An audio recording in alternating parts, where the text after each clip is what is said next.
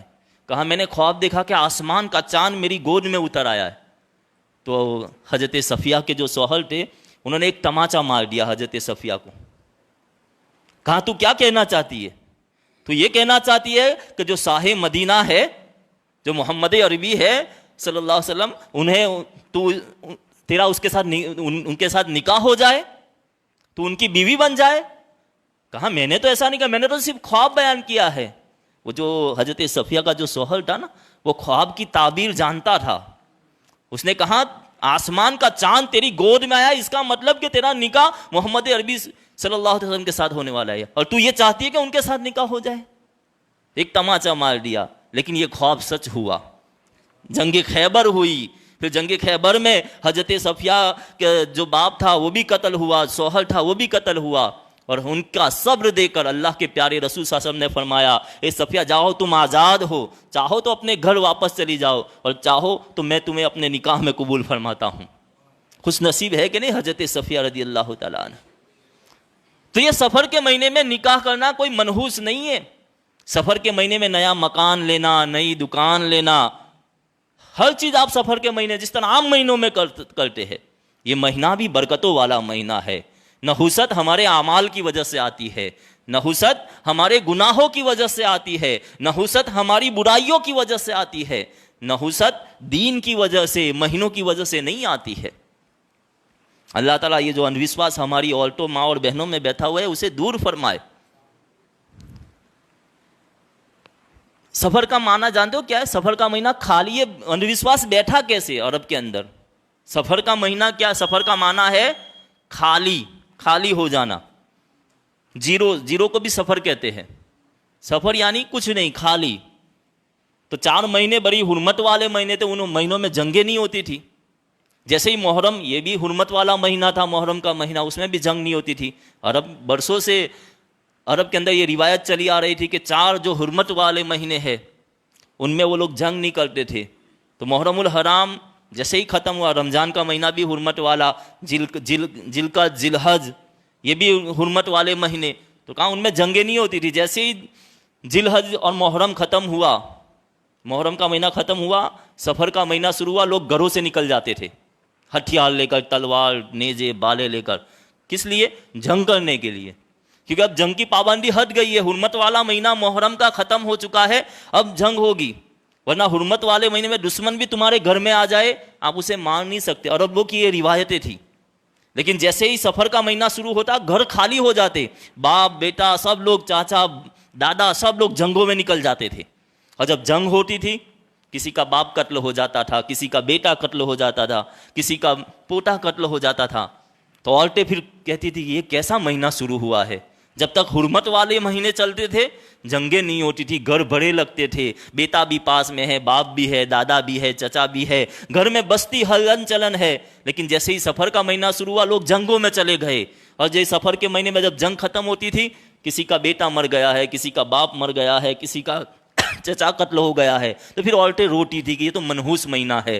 یہ سفر کا مہینہ نحوست والا مہینہ ہے کہ کسی کو باپ سے الگ کر دیتا ہے، کسی کا بیٹا جدا ہو جاتا ہے، کوئی عورت بیوہ ہو جاتی ہے، کسی کے بچوں پر باپ کا سایہ چلا جاتا ہے. تو کہا کیسا منحوس مہینہ شروع ہوا ہے؟ تو یہ ایام جاہلیت میں. لیکن اللہ کے پیارے رسول صلی اللہ علیہ وسلم جب اس دنیا میں تشریف لائے، میرے آقا نے اعلان نبوت فرمایا. میرے آقا کے سامنے لوگوں نے کہا کہ یہ سفر کا مہینہ شروع ہوا ہے، یہ منحوس ہے. میرے آقا نے فرمایا لا سفر، کوئی سفر نہیں ہے، کوئی منحوسیت نہیں ہے، یہ تو سفر المظفر ہے، یہ تو کامیابی والا مہینہ ہے. اس مہینے کو منحوس مہینہ مت کہو، سفر المظفر ہے، اس میں تو کامیابیاں حاصل ہوتی ہے. اس مہینے کو بھی اللہ نے برکت عطا فرمائی ہے. تو ہمارے دلوں میں یہ بات اندھ وشواس نکال دینا چاہیے جو بیٹھا ہوا ہے کہ یہ مہینہ منحوس ہے. اس مہینوں میں شادیاں بھی کرنی چاہیے، نیا مکان بھی آپ خرید سکتے ہیں، نئے مکان میں جا بھی سکتے ہیں، نئے بائک وغیرہ جو بھی کرنا چاہیے جس طرح عام مہینوں میں ہم کرتے ہیں. اسلام میں اندھ وشواس کی کوئی جگہ نہیں. اسلام بڑا خوبصورت دین ہے، اسلام کی خوبصورتی بڑی اعلیٰ ہے. میں جو بات آپ تک پہنچانا چاہتا ہوں کہ اللہ کے پیارے رسول صلی اللہ علیہ وسلم نے فرمایا کہ اعمال، تمہارے اعمال کی وجہ سے نحوستیں آتی ہیں. کل میدان قیامت جب برپا ہوگا نا، قیامت کے کا دن ہوگا، نفسی نفسی کا عالم ہوگا، سوا نیزے پہ سورج ہوگا۔ اللہ کے پیارے رسول صلی اللہ علیہ وسلم نے فرمایا کہ 70,000 لوگ ایسے ہوں گے قیامت کے دن کہ جن کو اللہ بغیر حساب جنت عطا فرما دے گا۔ قیامت کے دن بغیر حساب جنت مل جائے۔ صحابہ نے بہت ساری، پھر حضور نے فرمایا کہ ان میں کون سی صفتیں ہوگی، کون لوگ ہوگے جنہیں بغیر حساب اللہ جنت عطا فرمائے گا؟ ان میں ایک شخص وہ ہوگا جو اندھ وشواس کو نہ مانے، یعنی یہ جو مانتے ہیں نا کہ یہ منحوسیت ہے، یہ دن منحوس ہے، یہ وار منحوس ہے، یہ مہینہ منحوس ہے، کہ جو منحوسیت، جو ایسے چیزوں کو نہ مانے، اندھ وشواس کو نہ مانے، کہاں اللہ اسے بغیر حساب جنت عطا فرمائے گا۔ تو ہمیں یہ چیزوں پر عمل نہیں کرنا چاہیے۔ آلٹے چلنے نہیں دی، گھر میں زیادہ تر آلٹو کا چلتا ہے نا، شادیوں میں بھی نہیں آلٹو کا ہی چلے گا، مرد تو ایسے آرام سے بیٹھے ہوئے، آلٹے ہی کہتی ہے نہیں سفر میں تو اپنے شادی کرنی ہی نہیں ہے، فلاں دن تو ہم نہیں کریں گے، منگل کا دن آتا ہے اس دن شادی نہیں کرنی ہے۔ جو ایسے اندھ وشواس کو توڑے، کل قیامت کے دن اللہ بغیر حساب جنت عطا فرما دے گا، کیونکہ یہ ہمارے ایمان میں داخل ہے۔ والقدر خیرہ وشرہ من اللہ تعالی، کہ تقدیر میں جو بھی لکھا ہے اچھا یا برا کس کی طرف سے ہوتا ہے؟ اللہ تعالیٰ کی طرف سے۔ ساری دنیا مل کر تمہارا فائدہ کرانا چاہے، اللہ نہ چاہے فائدہ نہیں ہو سکتا، اور ساری دنیا تمہارا برا کرنا چاہے، اللہ تمہارا بھلا کرنا چاہے، تمہارا برا نہیں ہوگا، تمہارا بھلا ہی ہوگا، کیونکہ ہمارا ایمان اللہ پر ہے۔ دینوں یا مہینوں پر ہمارا ایمان تھوڑی ہے، ہمارا ایمان کس پر ہے؟ اللہ تبارک و تعالیٰ کی ذات پر ہے۔ تو یہ سفر کا مہینہ شروع ہونے والا ہے، اس کے چاند دیکھ کر بھی حضور کا طریقہ ہے ہر مہینے کا چاند دیکھنا مستحب ہے۔ ایسے تو کچھ مہینوں کے چاند دیکھنے سنت ہے، کچھ مہینوں کے چاند دیکھنے بہت ضروری ہے، تو اس مہینے کا بھی چاند دیکھ کر جو دعا پڑھنی ہے وہ بھی دعا پڑھے، اور اللہ اس مہینے کو بھی ہمارے لیے برکت والا بنا ہے، کیونکہ برکتیں اور نحوستیں ہمارے اعمال کی وجہ سے آتی ہے، کسی دن یا کسی مہینے کی وجہ سے نہیں آتی ہے۔ اسلام کی خوبصورتی میں جو بتانا چاہتا ہوں کہ اسلام میں اندھ وشواس کی کوئی جگہ نہیں، اسلام اعمال کا حکم دیتا ہے۔ واللہ غالب علی امرہ ولکن اکثر الناس لا یعلمون، کائنات کا ذرہ ذرہ بغیر اللہ کے حکم کے ہل بھی نہیں سکتا۔ یہ نظام ہستی جو چل رہی ہے اللہ کے حکم سے چل رہی ہے۔ بات سمجھ میں آ رہی ہے؟ کسی دین یا کسی اس کی وجہ سے نہیں چل رہی ہے، اللہ کا حکم، اللہ کے امر سے چل رہی ہے، اور اللہ غالب ہے۔ مؤثر حقیقی اللہ تبارک و تعالیٰ کی ذات ہے۔ اگر آپ لوگ کہتے ہیں دوا شفا دیتی ہے، اگر دوا شفا دیتی تو آج ہر کوئی بچ جاتا۔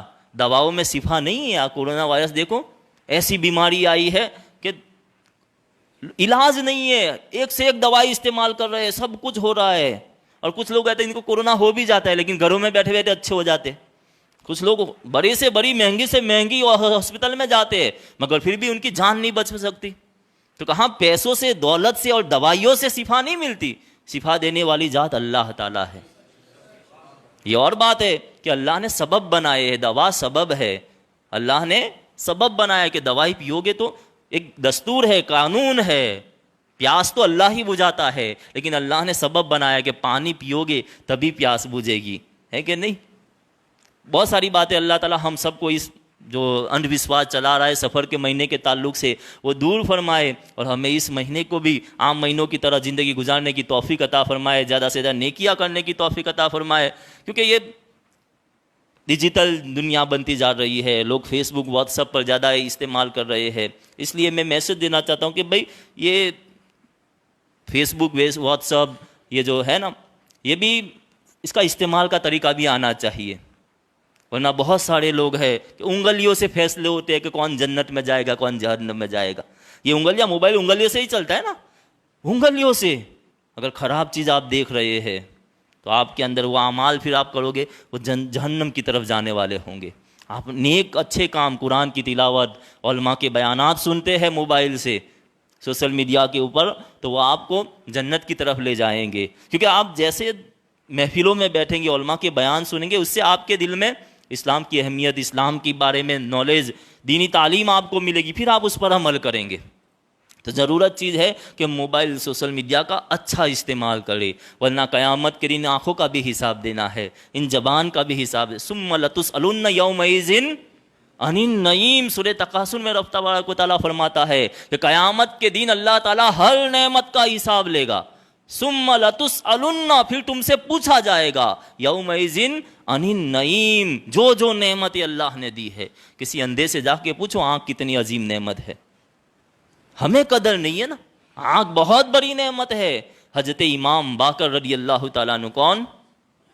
حضرت امام باقر رضی اللہ تعالیٰ عنہ، یہ کون ہے جانتے ہو؟ امام زین العابدین کے بیٹے ہیں اور امام حسین کے پوتے ہیں۔ امام محمد باقر رضی اللہ تعالیٰ عنہ امام حسین رضی اللہ تعالیٰ عنہ کے پوتے ہیں اور امام زین العابدین رضی اللہ تعالیٰ عنہ کے بیٹے ہیں۔ ایک شخص آیا ان کی بارگاہ میں اور پوچھنے لگا آپ کون ہے؟ کہا میں امام محمد باقر، میں باقر ہوں، محمد باقر میرا نام ہے۔ کہا کس کے بیٹے؟ کہا میں امام زین العابدین کا بیٹا ہوں۔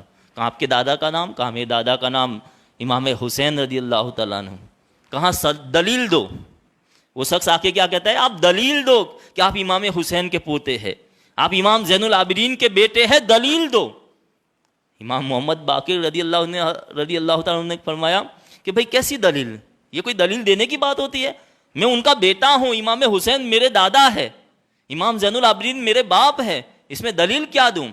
کہا نہیں، میں نے سنا ہے کوئی امام حسین جو امام حسین کی جو اولاد ہوتے ہیں، امام زین العابدین جو یہ نبی کی آل ہوتی ہے نا، وہ جو دعا کرتی ہے اللہ دعا قبول کر لیتا ہے۔ میری آنکھیں نہیں ہے، میں نابینا ہوں، میں نابینا ہوں، آنکھوں سے مجھے دکھتا نہیں ہے۔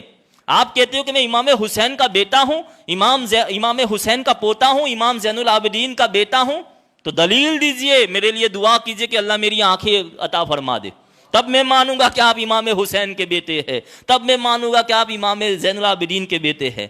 امام محمد باقر نے دعا کے لیے ہاتھ اٹھائے، اللہ نے، ابھی ہاتھ نیچے بھی نہیں آئے تھے، اللہ نے اس شخص کو آنکھیں عطا فرما دی۔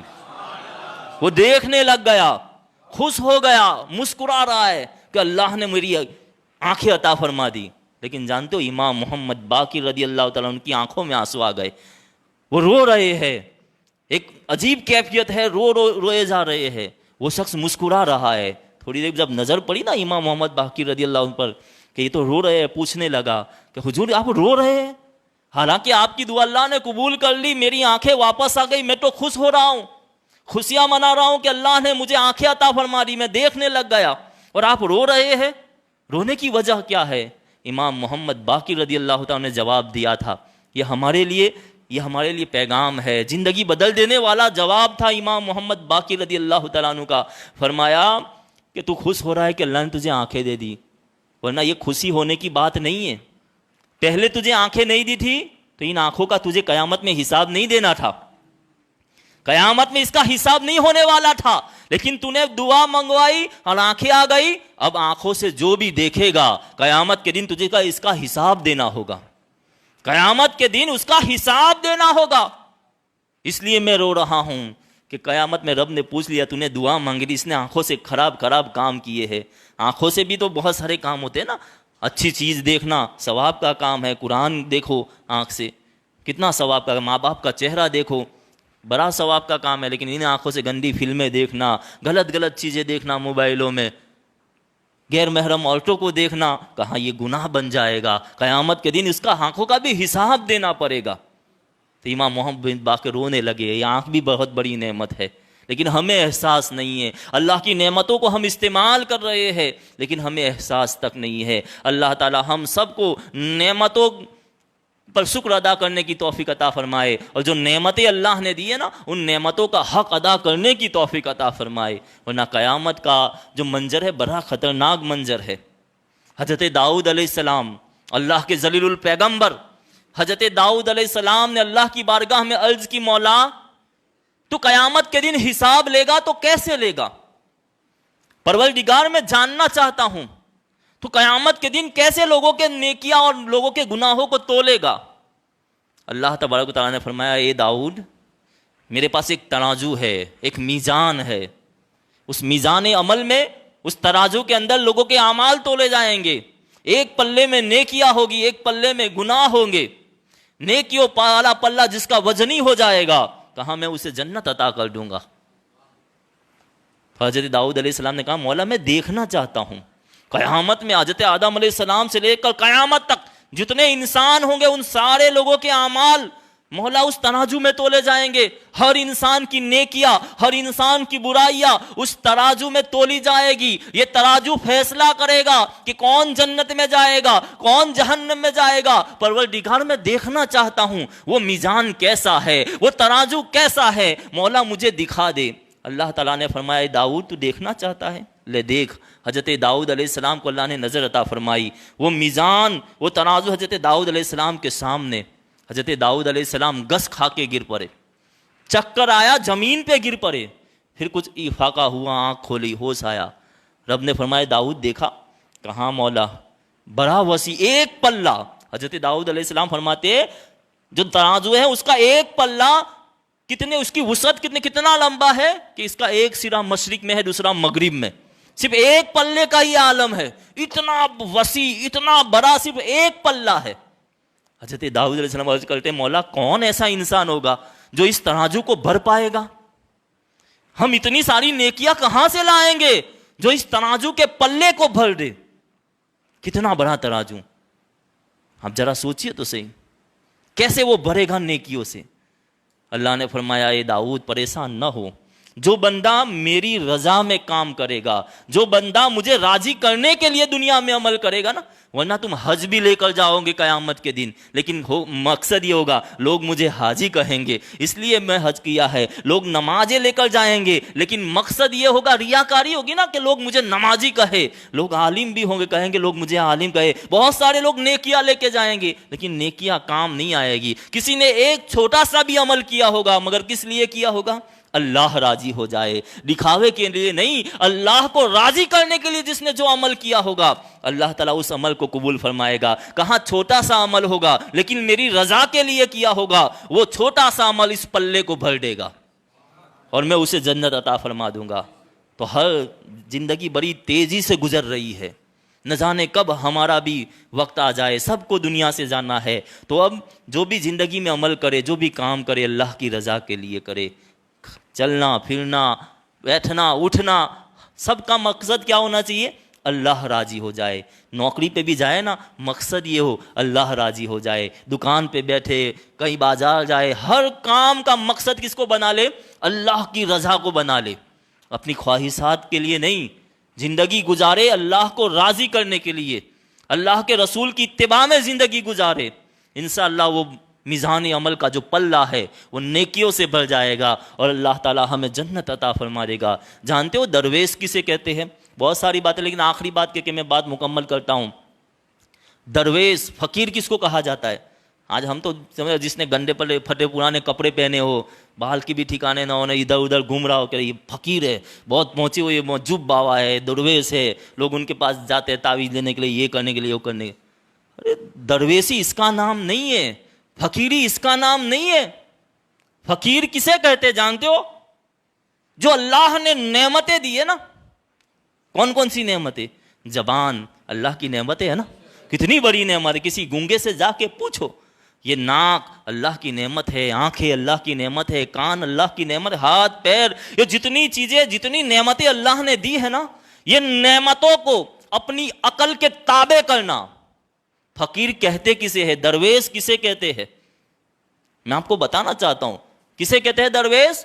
جو اللہ کی نعمتوں کو، جو نعمتیں اللہ نے دی، دیکھنا سننا بولنا کھانا پینا دولت، جتنی بھی نعمتیں، ہر چیز اللہ کی نعمتوں کو عقل کے تابع کرے اور عقل کو شریعت کے تابع کرے، وہ فقیر ہوتا ہے۔ اللہ کی نعمتوں کو کس کے تابع کرے؟ عقل کے تابع کرے، اور عقل کو شریعت کے تابع کرے، وہ ولی ہوتا ہے، وہ فقیر ہوتا ہے، وہ درویش ہوتا ہے۔ آج تو اپنی خواہشاتیں چل رہی ہے، اے سی مکان میں، اے سی والے کار میں بھی گھومتے ہیں، بڑے بڑے بنگلوں میں رہتے ہیں کہ ہم فقیر ہیں۔ ارے ایسے فقیر نہیں ہوتے ہیں، خدا را ذرا سنیے، درویش وہ ہوتا ہے جو اللہ کی نعمتوں کو عقل کے تابع کرے، پہلے عقل لگائے، اللہ نے آنکھ دی ہے، کل قیامت میں اس کا حساب دینا ہے، یہ ہاتھ کل قیامت کے دن ہمارے خلاف گواہی دیں گے، مولا تو نے کس کی ملکیت میں دیا تھا، یہ پاؤں کل میدان قیامت میں ہمارے خلاف بولیں گے، مولا یہ قدم مسجد کی طرف نہیں آتے تھے، بازاروں کی طرف جاتے تھے، گناہوں کے اڈوں کی طرف جاتے تھے، یہ زبان، یہ آنکھ، یہ کان، یہ ہمارا پورا جسم ہمارے خلاف گواہی دے گا۔ اللہ نے نعمتیں دی ہیں نا، یہ زمین بھی بولے گی ہمارے خلاف۔ تو ہمیں چاہیے کہ ان نعمتوں کا عقل کے تابع کرے، یعنی عقل اللہ نے دی ہے تو سوچے۔ بے وقوف جو ہوتا ہے نا، جس پہ عقل نہیں ہوتی، وہ سوچتا نہیں ہے نعمتوں کے بارے میں۔ اللہ نے ہمیں عقل دی ہے، سوچنا چاہیے، کل قیامت کے دن ان نعمتوں کا حساب دینا ہے۔ ثم لتسألن یومئذ عن النعیم، ہر نعمت کے بارے میں کل قیامت کے دن اللہ پوچھے گا، ہم کیا جواب دیں گے؟ تو درویش فقیر وہ ہے جو نعمتوں کو عقل کے تابع کر کے پھر شریعت کے مطابق ان کو چلائے۔ اللہ تعالی ہم سب کو شریعت کے مطابق زندگی گزارنے کی توفیق عطا فرمائے۔ اور ایک ضروری اعلان یہ ہے کہ شبیر بھائی لاکڑا والا اور شریفہ بی بی لاکڑا والا وہ بیمار ہے، کووڈ-19 کے شکار ہے، کورونا وائرس ان کو ہو چکا ہے، ہاسپٹل میں ایڈمٹ ہے۔ دعا کرے، جمعہ کا برکت والا دن، اتنے سارے نمازی حضرات دعا کریں گے، اللہ تعالیٰ انہیں جلد سے جلد شفائے کاملہ عطا فرمائے۔ اور دوسرے جتنے بھی بیمار ہے، جتنے بھی اس لا علاج بیماری میں مبتلا ہے، اللہ تعالیٰ ان تمام کو جمعہ کی برکتوں کے صدقے اللہ تعالیٰ شفائے کاملہ عاجلہ عطا فرمائے۔ اور دوسرا ایک ضروری اعلان یہ ہے کہ ہماری مسجد الحمدللہ عالی شان مسجد بنائی ہے، بڑی محنتوں سے بنائی ہے۔ اب ایک ضرورت یہ ہے کہ جو چھت ہے اس کے اوپر ہمیں پترے کا یہ ڈالنا ہے، یہ ڈالنا ہے، کیا بولیں، سیڈ پترے کا۔ تو اس کا ٹارگیٹ یہ دیا گیا کہ کم سے کم 1,65,000 جیسا ایسٹیمیٹ دیا گیا ہے۔ تو جو بھی مسلمان اس کار خیر کے اندر حصہ لینا چاہے، دامے درہمے قدمے، جس طریقے سے بھی جتنا بن سکے آپ سے، اللہ کے گھر کے اندر، کیونکہ پیارے آقا صلی اللہ علیہ وسلم کی حدیث ہے، جو چڑیا کے برابر بھی جس نے مسجد بنائی، چڑیا کے گھونسلے کے برابر، چڑیا کا جو گھر ہوتا ہے نا، جو مالا ہوتا ہے چڑیا کا، اتنی بھی اس کے برابر بھی جس نے مسجد بنائی، کل قیامت کے دن اللہ تعالیٰ اسے جنت میں محل عطا فرمائے گا۔ اور جو مسجدیں تعمیر کرتے ہیں، مسجدوں سے محبت کرتے ہیں، اللہ عرش کا سایہ قیامت کے دن اسے عطا فرمائے گا۔ تو جتنا ہو سکے اپنے مرحوموں کی ایصال ثواب کے لیے بھی آپ اس میں حصہ لے سکتے ہیں۔ پتھروں کا سیڈ لگانا ہے تاکہ وہ چھت کی حفاظت ہو، اور نمازیوں کی بھی، اب نمازی بھی بڑھتے جا رہے ہیں تو ان کے لیے بھی آسانیاں ہو۔ اللہ تعالیٰ اس کار خیر میں آپ سب کو حصہ لینے کی توفیق عطا فرمائے۔ وآخر دعوانا ان الحمد للہ رب العالمین۔